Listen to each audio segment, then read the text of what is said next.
Sejam todos muito bem-vindos a mais uma live. O tema da live de hoje é seus pensamentos, seu casamento. Como que os seus pensamentos são capazes de influenciar na sua relação conjugal? É isso mesmo. E hoje vai ser daquele jeito. Conteúdo rápido, prático, sem enrola. Vamos lá. Normalmente quando a gente pensa em conflitos, né, principalmente os conflitos conjugais, a gente sempre se questiona de onde esses conflitos estão vindo. E quando a gente vai tentando tampar esses lugares, né, essas brechas, da onde vêm esses conflitos, muitas vezes a gente acaba esquecendo um lugar que é extremamente importante e nascem muitos conflitos lá, que é exatamente a nossa mente, né, gatinho? Quando a gente pensa na mente, até parece um negócio meio estranho. Ilquias, mas como assim? Por que a minha mente está gerando esses conflitos? Pode gerar esse tipo de conflito? Porque em algum momento, e aí eu não sei quando, nós passamos a entender que tudo que eu penso aqui, tudo que eu faço aqui dentro, tá ok.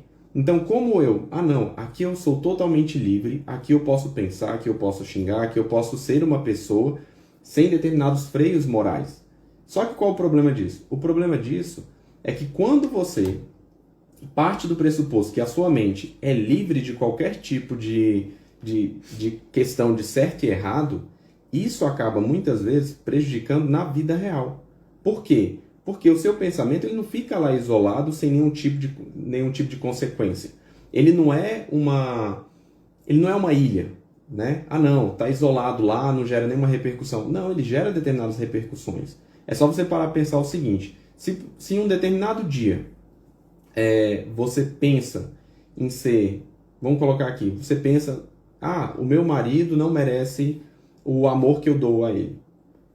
Agir sem amor com ele vai ficando cada vez mais fácil. Por quê? Porque você já pensou naquilo ali. E a prova disso, mas isso acontece só no campo conjugal? Não. Os atletas olímpicos, quando eles vão dar principalmente os ginastas, quando eles vão fazer aquelas acrobacias lá, o que eles fazem antes? Eles ficam várias vezes parados, né, olhando ali e lembrando de todas as vezes que eles fizeram aquilo ali. Eu vou saltar, vou dar aquele mortal, vou fazer daquele jeito. Por quê? Porque ele está simplesmente lembrando do que ele já tinha feito. E há comprovações de que quando você faz isso, facilita na hora de realmente executar aquilo. Da mesma forma para coisa ruim. Então, se em um determinado momento eu acho que a minha mente é um campo sem regras, totalmente livre, sem qualquer consequência na vida, e eu começo a alimentar coisas ruins em relação ao meu cônjuge, então eu penso assim, não, o meu cônjuge é desrespeitoso comigo. No exato momento que eu penso isso sobre ele, o que acontece? Eu passo a agir de forma defensiva. Ainda que ele não tenha agido de forma desrespeitosa naquele momento. Só que como eu já coloquei na cabeça que ele é desse jeito, então eu sempre vou estar reagindo dessa maneira. E isso é um problema. Por quê? Porque às vezes a pessoa nem está agindo desse jeito. Então, quando você age de uma forma na defensiva e a pessoa nem foi desrespeitosa com você, você acabou gerando um problema grave no seu casamento. Por quê? Porque existem aqueles 4 cavaleiros que a gente sempre fala aqui, né? Crítica, eu sempre esqueço o segundo. Desprezo, defensividade. Crítica, defensividade, desprezo e distanciamento emocional. Então, quando você pensa que ele é desrespeitoso e já age na defensiva, você já está alimentando um dos 4 cavaleiros. E aí vai gerando todo aquele esquema de piorar o seu casamento. Às vezes você não sabe nem por quê, mas simplesmente porque dentro da sua cabeça, aquele seu amigo imaginário que te alimenta, que só te apoia, né? Porque a partir do momento que você não comenta com ninguém, só está dentro da sua cabeça, você é a sua régua moral. Então, quando isso acaba acontecendo, você não consegue perceber que pensar coisas ruins sobre o seu cônjuge acaba realmente prejudicando o seu casamento. E qual o problema disso? O problema disso é que quando você percebe que é possível influenciar a realidade por meio do seu pensamento, o que você está falando em poderes do X-Men, esse tipo de coisa? Não tem nada a ver. Na verdade, eu estou falando o seguinte, quando você começa a antecipar determinadas realidades, né? Eu viro e falo aqui, não, a Paty vai me tratar mal.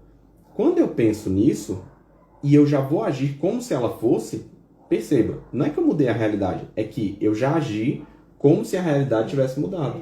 Então, quando você age desse jeito, qual o problema? O problema é que ela está vendida na história, né? Ela não sabe exatamente o que está acontecendo e por que eu estou tratando desse jeito. Então, o que ela vai fazer? Ela vai agir na mesma moeda. E aí, cria-se mais um conflito, né? E o pior de tudo é que esse conflito acaba ficando muito mais difícil de ser solucionado. Por quê? Porque você, nesse exato momento, você foi agredida, né, nessa situação e você não sabe nem por quê. E aí você vai agir como? Na defensividade, voltando de novo para os 4 cavaleiros lá que acabam com todo o casamento. E buscar compreender da onde vêm esses conflitos, ou seja, da nossa mente, ou seja, eu vou alimentando ali coisas que ainda não existiram, é interessante porque ele demonstra quem é o responsável por tratar ou cuidar desses pensamentos. E o que? Você vai me desculpar. Se o meu marido me trai, ele que é o responsável por aquilo que eu penso. Calma lá. Nós não controlamos os fatos que a vida nos apresenta. Isso é verdade. Então, infelizmente, seu marido te traiu, sua esposa te traiu. Você não controla isso aí. Agora, o tempo que você passa alimentando os pensamentos ruins em relação a isso, aí sim você controla. Você controla o tempo que você gasta ou o tempo que você investe em determinados pensamentos. E isso sejam pensamentos bons ou pensamentos ruins.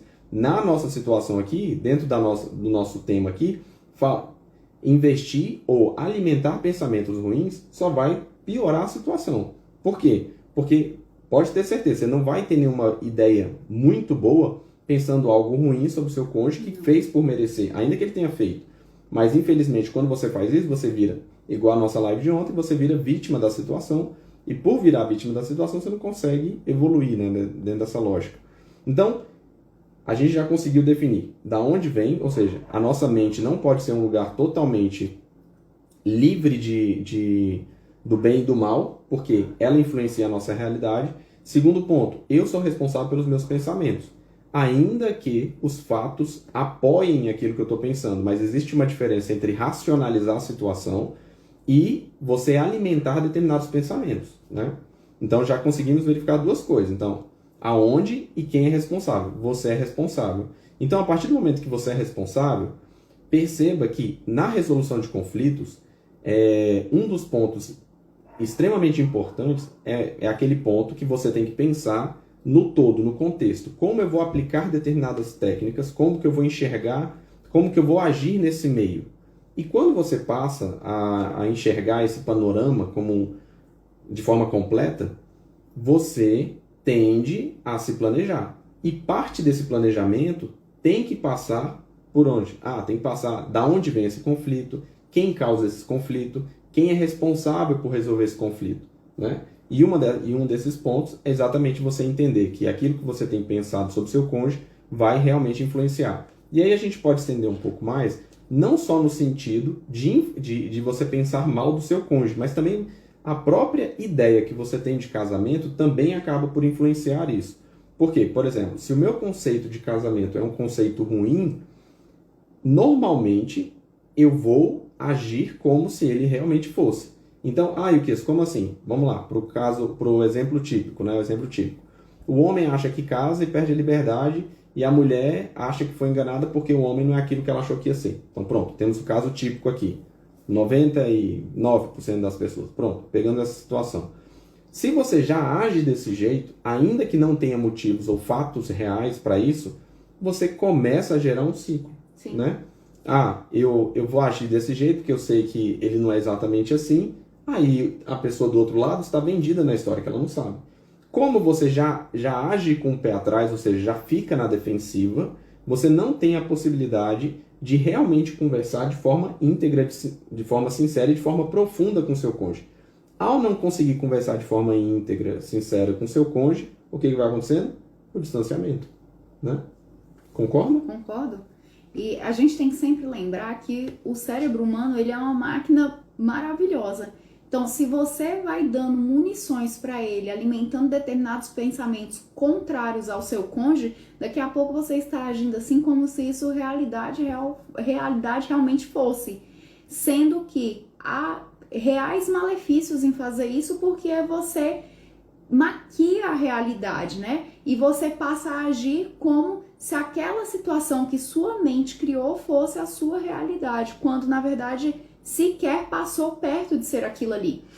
E é interessante notar que a resolução de conflitos conjugais, ela passa por várias técnicas, uma sequência de atividades necessárias para que você consiga alcançar o efeito desejado, que é resolver determinado problema em específico.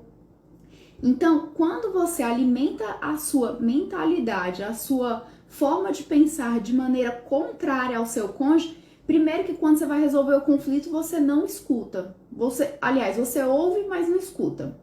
Segundo que como você não escutou, você não compreende o que o seu cônjuge tem a lhe dizer. Como você não compreende, você não exerce empatia.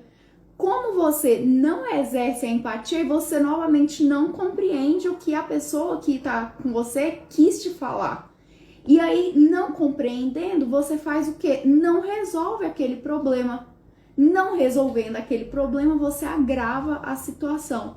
Então, torna-se tudo muito mais difícil e complexo do que poderia ser, simplesmente por você estar alimentando pensamentos errôneos sobre o seu cônjuge ou sobre a situação específica, né, que esteja acontecendo no seu relacionamento. E a dificuldade, e aí fica evidente por que é tão difícil você ter empatia, né? Sim. Porque é exatamente isso, né? Você não compreende a situação da pessoa, você não consegue se colocar no calçado dela, né?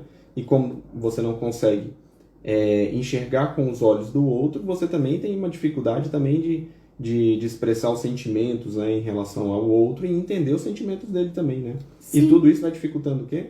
Para você resolver pequenos conflitos dentro de casa que vão se acumulando, né? E a proximidade de vocês vai ficando cada vez mais distante de acontecer novamente. Então, como que a gente pode lidar de forma prática com esses pensamentos negativos que nos assolam quando nós estamos em meio a um conflito conjugal com o nosso respectivo, né? Ou nossa respectiva, no caso masculino. Primeira coisa é exercendo o autoconhecimento. Sócrates já dizia, conheça-te a ti mesmo. O que ele queria dizer com isso? Que quanto mais você exerce o próprio conhecimento sobre si, melhor você lida com as suas emoções, com as suas frustrações, com a sua vida. E automaticamente isso vai refletir na vida de quem você convive, né? E reflete diretamente no seu comportamento, né? A Naturalmente. partir do momento que você compreende os seus sentimentos, suas emoções, você entende melhor a si mesmo e por compreender melhor a si mesmo, você controla melhor as suas atitudes, né? É isso. Boa noite, Lana. Então, um exemplo prático que nós podemos dar disso é o quê? Como que eu exerço meu autoconhecimento? Poxa, se acontece determinada situação e eu sei que aquilo ali vai me aborrecer profundamente, antes que aquilo aconteça, eu já me percebo. Eu sei que eu vou ficar irritada, então eu já me controlo previamente. Não vou ficar na defensiva se ele ou se ela vier justificar tal coisa. Por quê? Porque essa situação ela tende a se repetir. Se todas as vezes que isso se repetir, eu for ficar na defensiva, eu vou criar um ciclo maior de brigas conjugais. E aí, ao invés de resolver e buscar soluções criativas para aquilo ali, para beneficiar ambos, a gente vai se afastando da solução e vai colocando foco no parceiro, um foco negativo, ao invés de colocar um foco positivo para resolver o problema em si. Exato. Então, de forma prática, né? Isso que a Paty falou. Yukias, mas aí aconteceu uma determinada situação e isso me deixou irritado aqui. Beleza. A primeira vez, muito provavelmente... Novidade. O problema, e quando a Paty fala isso aqui, é sempre destacando a recorrência. Quando aquilo sempre está acontecendo e você cai sempre na mesma situação, você age sempre da mesma forma, gera sempre o mesmo conflito, sempre a mesma coisa, a gente tem que evoluir. A gente sempre brinca aqui em casa que a gente tem que estar pronto para problemas novos, né? A gente não pode ficar martelando sempre no mesmo. Uma vez que surgiu um determinado problema, a gente vai aprender a lidar com ele e seguir para o próximo, porque a vida é assim. Então, quando ela fala isso, o que ela está tentando... de forma resumida, Yukias, aconteceu a situação e eu fico muito irritada. A partir do momento que você se conhece, você é capaz de simplesmente fazer uma pausa. Sim. Você vai virar para o seu cônjuge e vai falar, olha, estou muito irritada agora, eu preciso de 10 minutos, eu preciso de 20 minutos. Mas são 20 minutos mesmo. Solta ali no relógio, se afasta ali, e aí alguém pode falar, Yukias, isso é defensividade. Não é. Na verdade, quando você pede um determinado tempo, você interrompe aquilo que poderia gerar uma briga real. Quando você faz isso, não, eu preciso de 10 minutos, 20 minutos, é simplesmente para quê? você é uma máquina, né? Só que você tem a sua emoção. Sua emoção fez o quê? Foi lá em cima. Batimento cardíaco lá em cima. Adrenalina lá em cima. É um bom momento para você tomar grandes decisões? Não, não é um bom momento. Então o que você faz? Espera isso diminuir. Ao diminuir, você volta para conversar sobre aquele assunto. Ou seja, é muito melhor conversar quando ambos estão calmos do que quando um está nervoso ou ambos estão nervosos, entendeu? Então, nessa situação, só é possível fazer essa pausa quando você se autoconhece, né? É isso. Uma outra técnica que a gente pode usar é escuta ativa. O que significa a escuta ativa dentro do relacionamento? Estamos com um conflito. Meus pensamentos me levam para o pior do meu cônjuge. Primeiro, escute o seu cônjuge de forma atenta e se atente para entender aquilo que ele quer dizer. Então, você pode usar técnicas como parafrasear o que o seu cônjuge falou. O que significa isso? Repetir para ele em voz alta para ver se você está entendendo realmente aquilo que ele está falando. Você pode falar: deixa eu ver se eu entendi. Você quis dizer isso, isso e isso? Quando você repete com as suas palavras, você internaliza para você a mensagem que ele quis te passar, e se aquela mensagem não for a mensagem real, que era o que ele queria te passar, você vai ter a oportunidade de ser corrigido e de corrigir os seus pensamentos também. E aí traz grandes benefícios para vocês, porque você não vai ter dupla interpretação, ambiguidade ou uma má interpretação sobre aquilo que o seu cônjuge quis te falar. Outra técnica que você pode usar é resumir a situação. Olha, aconteceu isso, isso e isso. Foi assim, assim, assado. Como que nós vamos resolver? Quando você usa essa técnica, da mesma forma, você tem a oportunidade de perceber em que situação você está inserida, em que situação você está inserido com o seu cônjuge, né? Além disso, você tem a oportunidade também de usar uma terceira técnica, que é fazer perguntas abertas para o seu cônjuge. Então, você pode surgir no assunto com o seu cônjuge fazendo questionamentos para ele de modo que dê para o seu cônjuge a oportunidade de falar, de explicar melhor a situação e de aprofundar aquilo que é objeto da sua curiosidade naquele momento para solucionar aquele problema em si. E rapidinho, em relação a quando você faz a pergunta aberta, é justamente para te permitir também ouvir, né? Porque a gente sempre está tão acostumado a falar, que quando você dá a oportunidade, você faz a pergunta aberta, e aí a pessoa começa a explicar, começa a falar toda a situação, isso vai te dando uma oportunidade de desenvolver uma determinada habilidade, que é aprender realmente a estar ali ouvindo a outra pessoa, né? Perfeito.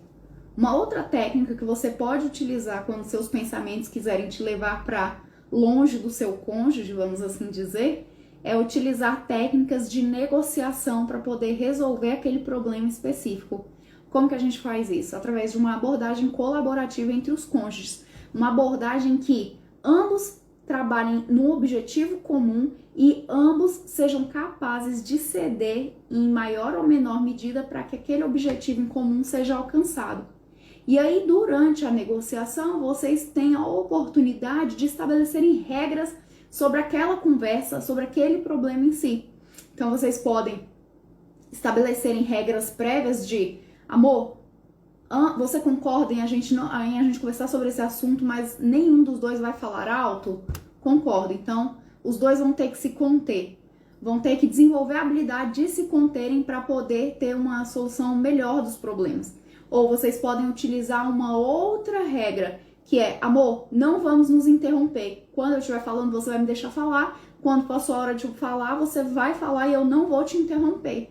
A técnica da garrafa de Fanta, né? A técnica da garrafa. Aqui em casa, a gente, quando sai com os amigos, a gente brinca que quem tá com a Fanta é quem tá falando. Então, a gente faz essa troca, porque todo mundo quer falar ao mesmo tempo, pra todo mundo ser ouvido. A gente vai passando a garrafa da Fanta de mão em mão e quem estiver com a Fanta e está falando não pode ser interrompido. E por incrível que pareça, funciona muito bem. Então essa é uma técnica de negociação que você pode usar no seu relacionamento também. E o interessante, quando a gente fala aqui de técnica, gente, só para deixar claro, não é algo extremamente elaborado. Não, é uma atitude com uma determinada intenção, né? Quando você tem essa atitude e uma determinada intenção clara, os participantes tendem a respeitar aquela regra ali. O problema é que muitas vezes a gente age e interage sem deixar claro o que a gente quer. Então, você vai conversar com seu cônjuge, você não sabe a hora que ele vai parar, a hora que ele vai continuar. Você não sabe receber a fala dele. Ah, não, eu não terminei ainda. Quando você escuta o seu cônjuge falando isso, você pensa o quê? Nossa, ele está sendo ignorante, entendeu? Nossa, ele não quer me ouvir. Não. Qual era o jeito que ele teria de expressar para você que ele não terminou ainda de falar, de transmitir o pensamento dele? E estar atento a esse tipo de recurso é permitir, é facilitar a resolução de conflitos dentro do seu lar. Quando a gente fala de técnica, é simplesmente isso. É uma atitude com uma intenção que aumenta a chance de você resolver os problemas dentro do seu lar. Lembrando que o foco aqui é você conseguir ter um casamento sem brigas. Então, tudo que for possível para você ter um casamento sem brigas, a gente vai te passar. E essas técnicas, elas são essenciais, porque por mais simples que elas pareçam, os casais não tomam elas como partido para eles. Então, o que acontece? Eles, ao invés de utilizarem em benefício próprio, eles abrem mão. Se você começar a utilizar essas técnicas, você vai colher reais benefícios no seu relacionamento. Outra técnica que você pode usar, outra regra de negociação, porque a técnica é de negociação, outra regra seria vocês acordarem que vocês não vão se atacar durante a discussão. Então, nós vamos nos ouvir, vamos falar em tom baixo, sem ataques à pessoa um do outro. Tudo bem? Tudo bem. Negociou, o que é combinado não sai caro. E ainda mais se você está numa situação em que você briga com seu cônjuge, o que é combinado não sai caro. Quanto mais acordos vocês fizerem, mais fácil fica para vocês a relação e tomando forma e tomando o curso correto mesmo de terem um casamento harmonioso e feliz. Né, amor? Isso. E o que? Se alguém romper a regra, né? Desrespeitar a regra ali, você pode fazer uma pequena pausa, mas sempre lembre o seguinte, quando eu falo pausa, eu não estou falando procrastinar, eu não estou falando deixar para lá o problema. Os problemas não se resolvem sozinhos. Isso aí é um engano nosso. Ah, não, vou deixar aqui, não vou falar nada sobre isso que não vai dar nada, não. Não, aquilo ali só tende a aumentar, só tende a crescer e só tende a gerar um problema maior do que se você já tivesse resolvido. Então, quando eu falo de fazer a pausa, é fazer uma pausa de forma intencional e daqui um pouco realmente voltar naquilo ali. Né? Não é simplesmente falar, não, deixa pra lá, vamos ver se esquece. Não é esquecer, gente. É realmente saber agir sempre com intenção. Então, quando a gente fala aqui dessas pequenas coisinhas, por que elas funcionam? Porque elas são extremamente intencionais. Não é isso, Gatinha? E a falta de uso delas tem causado as brigas no casamento de vocês. Se vocês começarem a fazer o uso dessas técnicas, vocês vão conseguir perceber a mudança no cônjuge de vocês também.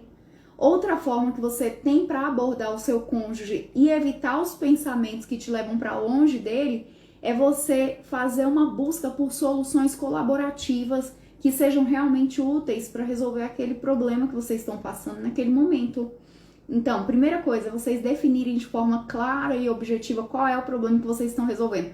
Não gostei daquele dia, assim, assim, assado, eu não me senti confortável porque eu senti que você mentiu para mim. Quando você fala isso, você delimita o problema de forma clara, dá a oportunidade da outra pessoa te responder à altura, sem ficar sendo evasiva também, porque você não foi, a pessoa não precisa estar ali lendo nas entrelinhas o que você quis dizer. Você foi direta, clara, objetiva e gentil ao mesmo tempo. O que vocês precisam fazer a partir daí para terem essas soluções colaborativas, desenvolverem, considerar todas as ideias propostas, tanto por um quanto por outro. E aí, aqui precisa de uma certa humildade, porque nós tendemos a deixar o nosso ego elevado nesse momento de resolver algum problema conjugal, porque ninguém gosta de estar errado, ou fica com dificuldade em ceder, mas é importante ceder. E aí, quando você cede, você também tem a oportunidade de avaliar todas as situações que foram postas à mesa para poder resolver aquele problema. Todas as oportunidades de soluções. Então, para vocês conseguirem alcançar essas soluções colaborativas, é interessante que vocês estabeleçam critérios objetivos para resolverem aqueles problemas. O que são, Ilquias, critérios objetivos? Vamos explicar, pessoal. Então, inicialmente, vou voltar só um pouquinho. quando a gente fala aqui em vocês estabelecerem essas regras, por que que a gente bate tanto nessa tecla? Porque quando a gente vai resolver os problemas, a gente não tem uma ordem, a gente não tem de organização mental para resolver isso. Então, quando você senta com o seu cônjuge e fala, olha, vamos fazer o seguinte, vamos resolver isso aqui. Qual é o nosso objetivo na resolução desse problema? Uma solução que chegue mais perto de agradar os dois. Ah, então beleza, nós já temos o nosso destino. Isso. Né? Já temos o nosso destino. Como que nós vamos chegar lá? O que que você abre mão, o que que eu abro mão, o que que você não abre mão, o que que eu não abro mão. Perceba que isso aqui é muito simples. Só que isso aqui é exatamente organização mental. Você tem um determinado problema que, aos poucos, o que que a gente foi fazendo aqui? Fissurando, né? Criando pequenas fendas nesse problema e dividindo o problema. Então a gente divide e fala, ó, eu não abro mão disso, então isso aqui a gente vai tratar de tal forma. Eu não abro mão disso aqui, isso aqui eu abro mão, isso aqui eu abro mão. E no meio aqui tem o quê? A solução que agrade os dois. Ah, eu quis. É a solução que mais agrade a Paty, mais me agrade? Não, que chegue no meio termo dos dois. Porque normalmente, qual a nossa tendência? A nossa tendência é impor a nossa posição e pronto. Né? Então, quando a Paty fala em critérios objetivos, é vocês estabelecerem isso antes. Ah, isso aqui é importante para mim, isso aqui não é importante. Ah, isso aqui eu vou fazer, isso aqui eu não vou fazer. Como que a gente vai resolver? Exato. Quando você faz tudo isso, você está criando um critério objetivo. Não é que vocês vão buscar um livro e nesse livro vai estar lá falando assim, aprenda como resolver as tarefas domésticas dentro do seu lar. Não é isso, né? O objetivo é o quê? É você conseguir organizar junto com o seu cônjuge o enfrentamento desses problemas que vão sempre estar sendo recorrentes na sua vida, né? Resumindo, o que é um critério objetivo para uma solução colaborativa com seu cônjuge para determinado problema? Tudo aquilo que você consegue listar, que não é sentimento. Ai, tô sentindo que tem que ser assim. Não. Eu acredito que tem que ser assim porque assim a gente vai economizar mais. Eu acredito que tem que ser assim porque assim a gente vai gastar menos tempo. Eu acredito que tem que ser assim porque, né, dessa forma que nós vamos alcançar o objetivo mais rápido. Percebe que tudo aquilo que você consegue listar é critério objetivo? Pegaram aquela lista de opções que vocês sugeriram e que um cedeu e o outro cedeu em algum momento, vamos analisar aquele problema e aquela solução sob essa ótica aqui, previamente acordada. Porque assim a gente vai ter a opção melhor, que atenda melhor os dois. Então, eu não escolho só o que me agrada, eu escolho o que vai beneficiar ambos. Por quê? Porque nós listamos de forma objetiva e isso te permite ter uma racionalidade, abaixar um pouco a emoção e pensar com a cabeça de time. Isso mesmo. Né? Pensar equipe, como uma né? equipe, pensar no bem comum do casal. E essa organização é interessante quando você conversa com o seu cônjuge para tentar organizar isso. É interessante por quê? Porque vocês podem listar todas as opções e depois de listar todas as opções, você fala, não, agora a gente vai... quais são aquelas que passam pelo nosso crivo? Quais são aquelas que você está disposta e eu estou disposto? Uhum. Então, perceba que tudo isso aqui foi o quê? Organização e sedimentação do problema, né? Quebra do problema, criar fendas no problema, resolver o problema pedaço por pedaço. Isso tudo é feito de forma muito rápida, Sim, não sim. é demorado.